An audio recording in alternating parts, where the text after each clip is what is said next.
Hello सेवार नमस्ते, it's me Deepika Rai. Welcome to my YouTube channel. म चाहिँ आज धेरै भन्दा पनि 2-3 दिनको ग्याप पछि नै म ब्लग स्टार्ट गर्दैछु। अनि म चाहिँ अब क्याम्प जानु लाग्यो। प्रत्येक बहिनीसँग जान्छु अहिले चाहिँ। अनि फेरि अब किन जानु लागेको भनेर चाहिँ भरे अब रिपोर्टहरू हेरेपछि थाहा हुन्छ है त। बोलाएको त छोड्दै जान।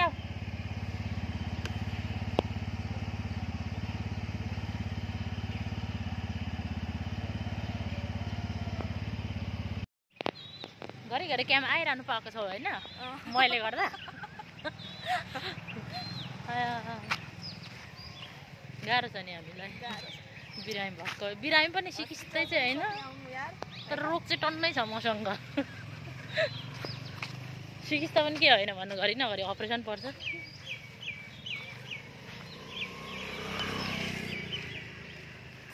पर देखिरहेको दिदी बजार भारी बोकेर नि आउनु पर्दैन। बनाएपछि सबै गाडी टेम्पो अटोवालाहरूले सामान उठाइहाल्छ। आनन्द छ नि अहिले त। कस्तो लाग्दैछ मलाई पछाउनु पर्दा। एकदम राम्रो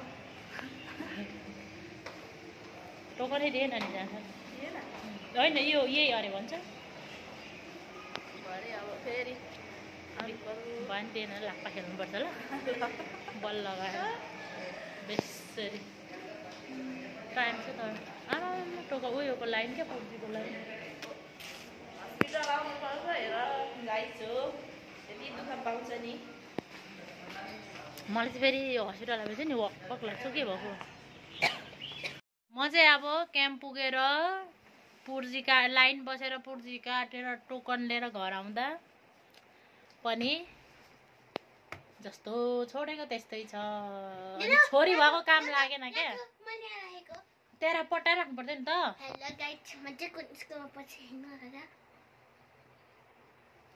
लो अब फेरि जानुपर्ने नानीहरू छोड्दै यस्तै छ गाइस पीडा।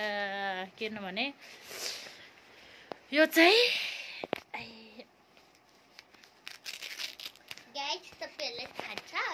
अब म चाहिँ नानीहरूलाई दाजुले अघि यो लिएर के भन्छ खाजा लिएर दिइसक्नु भएको छ। म चाहिँ अब जान्छु। नानीहरूलाई छोडेर, नानीहरू रेडी पारेर, कपालहरू कोर्नु पर्यो नि त। नानीलाई रेडी पारेर नानीलाई छोडेर फेरि उतै क्याम्प जानुपर्ने छ क्या। अनि अब फेरि त्यो नानीहरू रेडी पारेर पुऱ्याउने मात्रै होइन मेरो काम चाहिँ। अब खाना पनि बनाउनु पर्यो नि त। खाना नि बनाउनु पर्ने छ, खाना बनाउनु पर्ने छ। बहिनी आउँछ होला, अनि बहिनीसँग जान्छु। अहिले चाहिँ एउटा पल्लोपट्टिको बहिनीसँग गएको। अनि ऊ चाहिँ अब क्लास जान्छ फेरि। फेरि मेरो बहिनी आउँछ, अनि फेरि मेरो बहिनीलाई लिएर जान्छु म। थाहा छैन भन न। थाहा छैन, म भन्छु ल। औ अगापट्टि पठाइदिनु त मलाई। यस्तो चाहिँ गर्नु।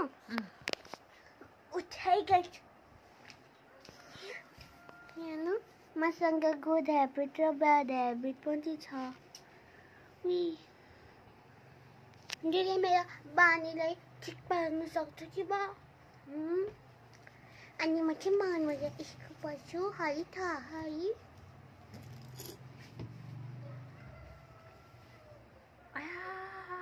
चिम्टी चेप्नु पनि हुँदैन क्या यसले चाहिँ। फेरि दुःखो यस्तो छ नि त।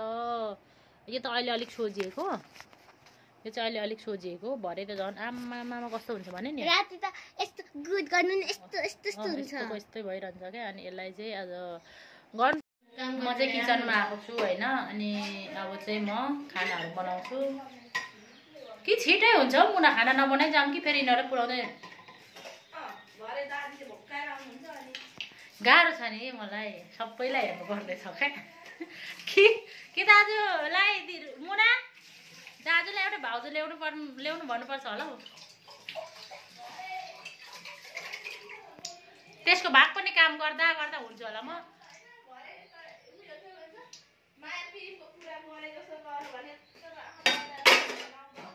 के अरे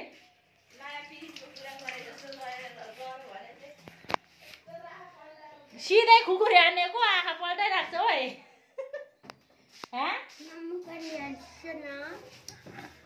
पानी हाल न फेरि ल म चाहिँ अलिक भोकाएको छु कि मेरो चाहिँ खाना पनि पाएको छैन नि त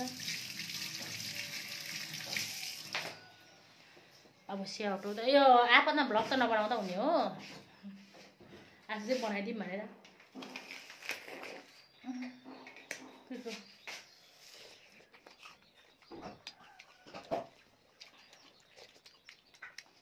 थाला ताते खानु भन्छ दाजु म चाहिँ त्यो थाला ताते खानु होला थाला खानु मलाई खाली त धेरै लाग्छ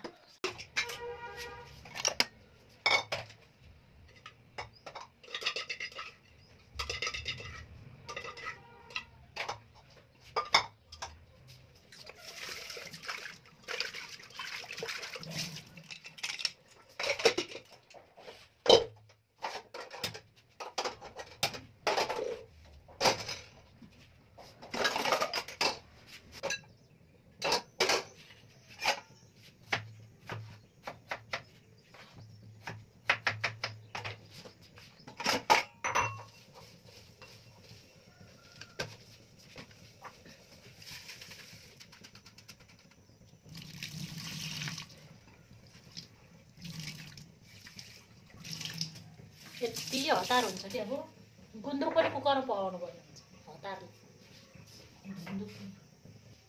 घिउ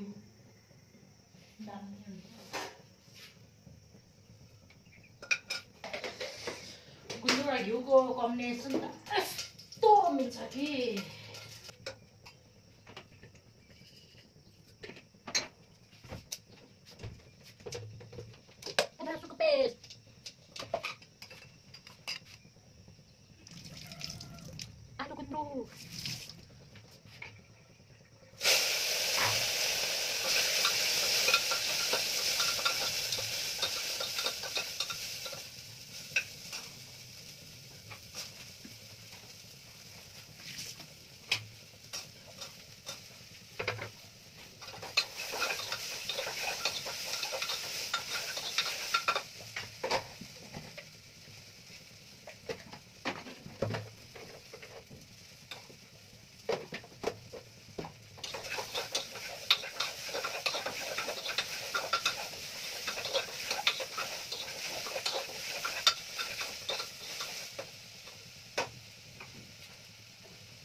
दुध ल्याएको थिएँ चिया पकाइ खानुलाई चुला खाली नभएको एउटा भात एउटामा आलु गुन्द्रुक भयो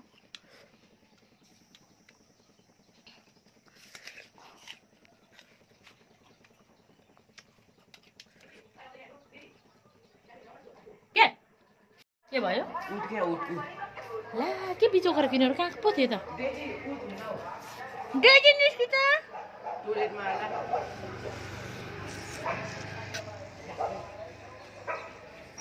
मेरो चाहिँ एउटा नाम पाक्दैछ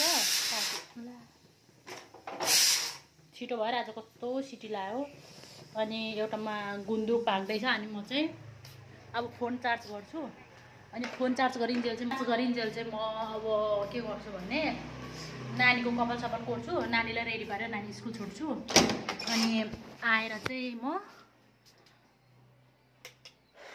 आएर चाहिँ म के गर्छु भने टल्केर आएर म चाहिँ माम खाएर चाहिँ बहिनी लिएर फेरि क्याम्पतर्फ जान्छु। तर कस्तो नराम्रो मेरो क्यामेरा निस्किरहेको छ नि। अचारमा पकाएको नुन चाहिँ एकदमै दामी भएछ नि हेर्दै क्या। अब हामी चाहिँ खाने अनि जाने क्याम्पतिर छिटो खाने। यसरी कराईमै गुन्द्रुक माम अचार अनि खुवाई चाहिँ यस्तो क्या। अब ढिलो भएपछि केही अन्त होइन।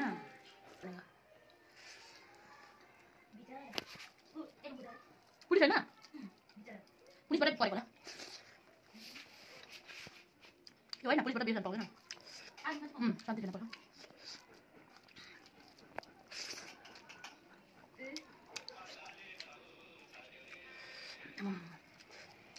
भातमा पकाएको भए पनि सब्जी मिठो मिठो होला। मलाई चाहिँ गुन्द्रुक मिठो भयो है। म हिँड्न चाहिँ हिँडाइदिनँ।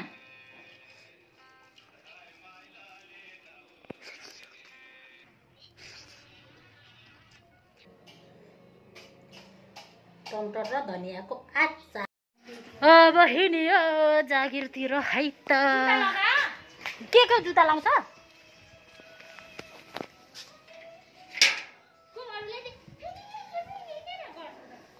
अनि के यो मेरो चप्पल नराम्रो छ र? नराम्रो छ भने भन, अहिले फेर्छु। अनि अहिले कता कता फुकाल्नु लायो भने अनि के गर्दा झ्याउ हुन्छ क्या। तेजी लग्यो पनि नसुहाएन तपाईँलाई भन्दै थियो।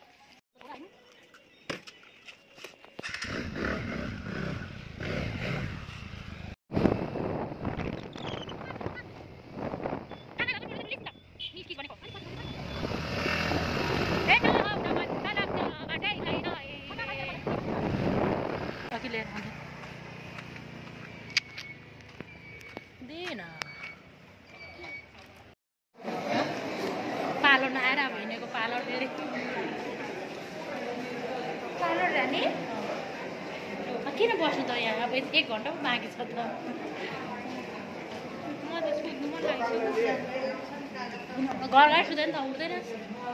पार्लर चाहिँ मैले त्यहाँदेखि फर्केर आउँ ल। नानी झाडीतिर जाऊँ हौ। झाडी र नानीतिर सुत्दै बस्नु त। तल म नाङ्गीमा छोडी राखेर जान्छु नि त। हुन्छ। यो इन्जेक्सन चाहिँ कम त ठुलो छैन। यसले यो दबाई मेरो हातमा लाउने हो। अब है त हामी चाहिँ पार्लर आइपुगेको है। यो चाहिँ मङ्गलबारे चोकमा छ।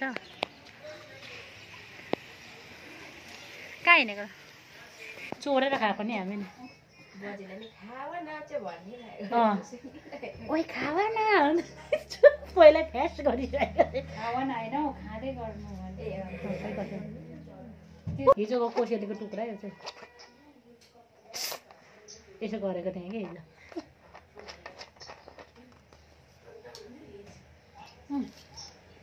अब चाहिँ फेरि हामी क्याम्पतिर हिँडेको। पार्लरमा बस्यौँ एकछिन, कति 1 घन्टा बस्यौँ मतलब। अब गएर सुई लाउनु पर्ने।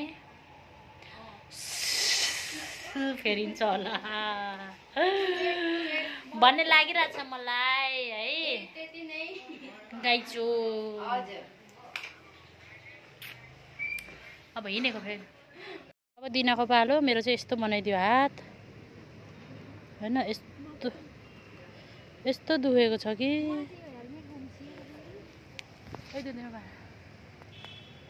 धन्न रुनु चाहिँ रुइन हौ। उयोमा त धर्ती नै रोकाउनु पर्यो। त्यसले चाहिँ जानेन कि क्या पहिलाको चाहिँ यत्तिकै घुमाइदियो नि त। सबै मर्नै परेछ त। यहाँ तलबाट नि सिधा पनि हुँदैन। अब यत्रो भयो यहाँदेखि मर्दै मर्दै यता पायो झिनिनी गर्दै यो माथि टुप्पोतिर क्या। ए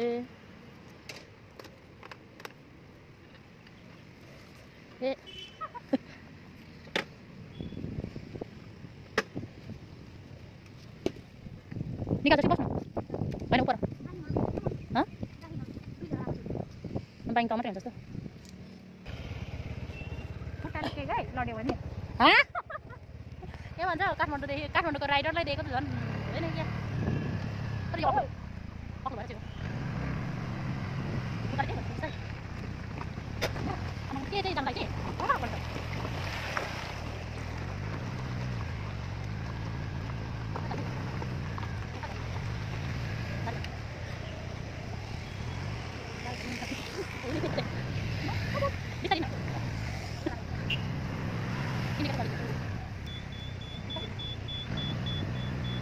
सकिस हेर्नु न यस्तो भएर यो यस्तो क्यामै क्याम क्याम उसले चाहिँ ड्राइभ गर्नु सक्छ तर यो अलिकति अफु भएर भाग गर्छ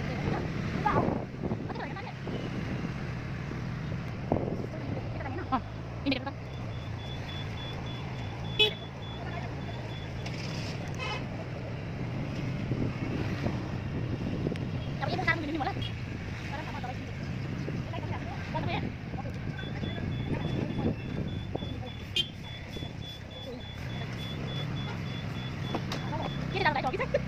के जान लाग्छ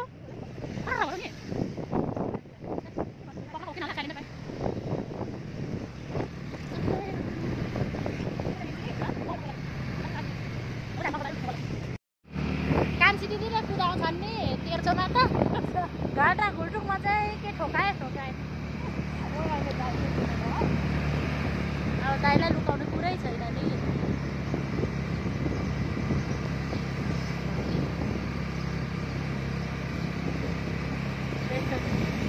त्यो भेले साइकल दिदी अरे त्यसमा ठिक हुन्छ होला मलाई र मलाई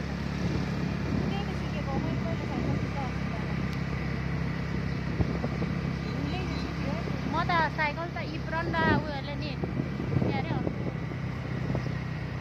मनिषले दुईजनाले अट्टाएर सिकाएको मलाई ए बरु कोचिन रोक्यो भने पानी कि रबिना त यहाँ छ त रबिना होइन तलतिर साइड एडभर्टाइज कसरी गर्नु अरे लु भन त भन न एकचोटि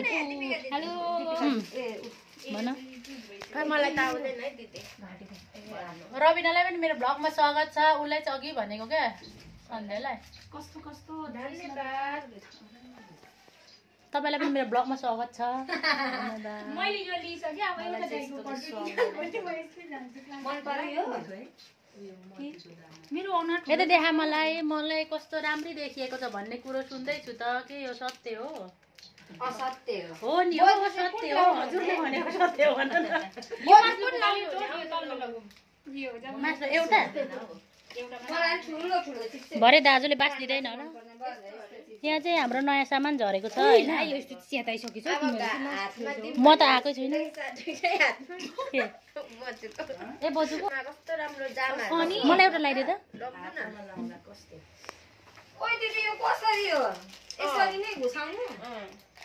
आफ्नो चाहिँ एउटा हात नचलेर फेरि खानुदेखि भाँचिँदैन कसरी लाउँछ ए उत्तिकै दिदी मेरो हात चाहिँ सानो छ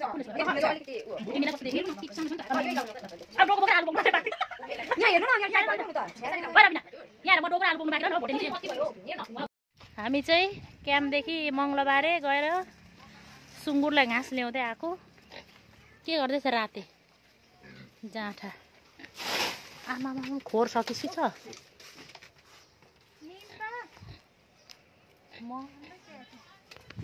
यो चाहिँ यस्तो छ देखिस् खाएको तर आछेस भएको त्यो बिटरुटको झोल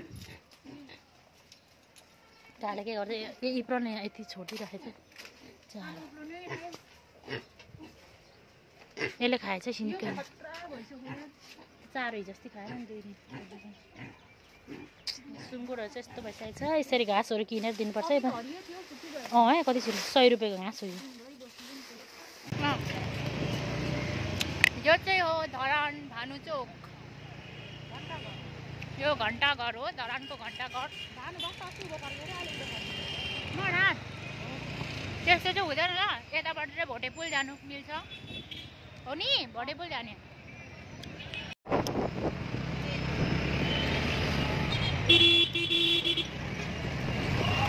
मामाको टिम नामी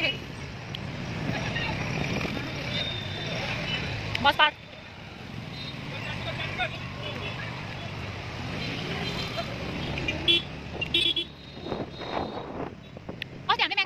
ल अब हामी चाहिँ घर आइपुगिसकेको छौँ क्याम्प घर अनि नानीहरूले स्कुल छोड्दै फेरि खाना खाएर क्याम्प अनि त्यहाँदेखि फेरि पार्लर पनि आयौँ एकचोटि मङ्गलबार क्या अब टाइम 1 घन्टा नै बेसी टाइम थियो अब वेट गर्नुपर्ने अनि त्यहाँदेखि फेरि दबाई लगेर सुई लगाइदियो इन्जेक्सन गरिदियो दबाई लगाइदिनु भएको छ नि त यो मेरो हात चाहिँ यस्तो भएको छ अब अघि चाहिँ छुनेर यत्रो थियो, अहिले चाहिँ अलिक बसेको छ। यसलाई चाहिँ अब तातो पानीमा सेक्दै गर्नु भनेको छ। खासमा चाहिँ मेरो हात चाहिँ के भएको भने कपाल स्ट्रेट गरेको न्यू भएको, न्यू मात्रै कपाल स्ट्रेट गरेको, तर यो दुख्नै पर्ने थियो, त्यही भएर दुखेको होला सायद, मलाई जहाँसम्म लाग्छ। अनि त्यहाँदेखि पोहोरको साल मङ्सिरमा डक्टर हरि शर्माकोमा गएको थियौँ। अनि त्यहाँनिर चाहिँ एक्सरे गरेर हेर्नु हुँदा चाहिँ यहाँ चाहिँ यो नसा ब्लक भएको, नखै के भन्नुभएको थियो क्या, एक्सरे पनि छ। अनि त्यो भनेर चाहिँ सुई लगाइदिनु भएको थियो। ठिक हुन्छ, ठिक भएन भने चाहिँ अपरेसन गर्नुपर्छ भन्नुभएको थियो। अनि 3 महिनासम्म चाहिँ हामीले यो गऱ्यौँ, सुई लगाएको 3 महिनासम्म चाहिँ ठिक भयो। त्यहाँदेखि बिहान बेलुका दुख्दै नै थियो। अनि फेरि कस्तो हुन्छ भने अलरेडी गर्मी मौसम आउँदा चाहिँ आफै निको हुन्छ क्या।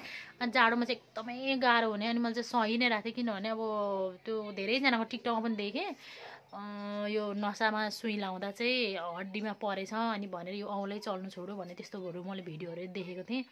न्यू चाहिँ कपाल स्ट्रेट गरेकै भन्नुभएको थियो। एकजना खै कताको दिदीको भिडियो देखेको थिएँ क्या मैले। अनि मैले कमेन्ट पनि गरेको थिएँ, मेरो पनि यस्तै भएको छ भनेर चाहिँ। अनि टिकटकमा देखेको थिएँ मैले। अनि त्यही भएर चाहिँ मैले नगर्नु पऱ्यो भनेको। अनि फेरि अब गर्मी मौसमपछि आफै ठिक हुन्छ क्या। अनि मैले चाहिँ नगर्नु पऱ्यो भनेको थिएँ। अनि दाजुले चाहिँ देखाउँ न त एकचोटि, पछि यो गर्नुभन्दा पछि गाह्रो हुनुभन्दा भन्नुभयो, त्यही भएर ठिकै छ नि त भनेर देखाएको। अस्तिदेखि जाने चाहिँ भनेको। अनि फेरि यो यसको चाहिँ डक्टर मङ्गलबार र शुक्रबार बस्नुहुन्छ भन्ने सुन्यौँ नि त। अनि त्यहाँदेखि चाहिँ गएर अब अहिले चाहिँ क्याम्पमै देखाएको, किनभने चाहिँ पछि बाहिर केही भइहाल्यो भने पनि आखिर पठाउने क्याम्पमै हो भन्ने भयो। त्यही भएर अब ठिक पनि त भएन नि त बाहिर प्राइभेटमा गरेको। अनि हामी चाहिँ क्याम्प गयौँ होइन। अगाडिको भिडियोहरू देख्नुभयो तपाईँहरूले, कति कुदेँ आज। मेरो आजको जति दौडधुप र आजको जति मेरो दुखाइ त भन्दैन। अब त्यस्तो मर्नै गरी सहनै नसक्ने दुखाइ चाहिँ होइन कि, तर दुखिरहने सहनु चाहिँ पर्ने क्या। अनि त्यसपछि हामी फेरि बजार पनि गयौँ। अनि बजारबाट अहिले चाहिँ अलिक ठिक पनि भएको छ हात होइन, तर यत्तिकै यति छ। अनि यसलाई चाहिँ यसरी सोझो पारेपछि यत्तिकै रहन्छ क्या, यसरी आउँदैन थियो। अहिले चाहिँ सायद मऱ्यो नि दिनभरि यसले गर्दा, यो बुढी औँलाले गर्दा यो औँला मऱ्यो, यो औँला, यो 3टा औँला त झिम मरेको क्या। अनि फर्किँदा चाहिँ बहिनीले चलाइ छुट्यो। अनि अलिक बेर रेस्ट गरेपछि चाहिँ अलिक अब हातहरू अलिक यो भएपछि चाहिँ मैले फेरि एकछिन बजारमा पेट्रोल आउँथ्यो, पेट्रोल लगाएर फेरि फर्किँदा नानी ल्याउँदै आएँ। अनि घरमा आएर पनि अलिकति अगाडि आएको। अनि आएर चाहिँ हात खुट्टा फ्रेस भएर चाहिँ बसेको क्या बेडमा। म चाहिँ एकछिन ढल्नु पर्गले धेरै दबाई दिनुभएको छ क्या यो दबाईहरू चाहिँ। अनि धेरै एमजीको पनि रहेछ, यो म खाएँ भने सायद ढल्छु पनि होला, प्रेसर लो छ नि त। अनि धेरै महँगो पनि हुँदो रहेछ क्या यो यस्तो दबाईहरू चाहिँ होला सायद, किनभने अब के त दबाईहरू खाइ नै रहन्छु नि त म। के भन्दा पनि अब टन्सिल भयो, कहिले टाउकोसँग के त्यस्तोहरूले खासै असर गरेको थिएन। तर यसले चाहिँ धेरै मलाई लाग्छ जहाँसम्म यसले चाहिँ निकै निन्द्रा लाग्छ हो कि जस्तो लागेको छ क्या। धेरै एमजीको दबाई चाहिँ म थाम्न सक्दिनँ नि त। अनि त्यो पनि कति धेरै छ क्या। अनि धेरै पैसा पनि गयो आज चाहिँ, टन्नै पैसा नि गयो। अनि अब एकछिन रेस्ट गर्छु, मतलब निदाउँदिनँ, एकछिन ढल्छु। अनि उठेर फेरि सुँगुरखोरतिर जानुपर्ने छ। नानीहरू अब उसको होमवर्क गर्नु छ, इप्रेम पनि आउँछ भन्दै अब आजको मेरो ब्लग चाहिँ यतिमै म इन्ड गर्न चाहन्छु। म एकछिन रेस्ट गर्दै भिडियो एडिट गर्छु। अनि के कस्तो लाग्यो हेरेर तपाईँहरूले पनि प्रतिक्रिया दिनुहोला होइन, कमेन्ट गर्नुहोला। मेरो भिडियोमा के चाहिँ सुधार्नु पर्ने छ त भन्ने कुरा लेखिदिनु होला। अनि जतिले नि हेर्नुहुन्छ त्यो के भन्छ अब भ्युर्स चाहिँ अब भन्दा नि सब्सक्राइब भन्दा भ्युर्स अलरेडी धेरै नै हुनुहुन्छ नि त। अनि त्यो भ्यू गर्ने जतिले चाहिँ प्लिज सब्सक्राइब पनि गरिदिनु होला भनेर भन्दै आजको मेरो भिडियो चाहिँ यहीँ इन्ड गर्न चाहन्छु। By by. मेरो हात पनि दुख्यो क्या।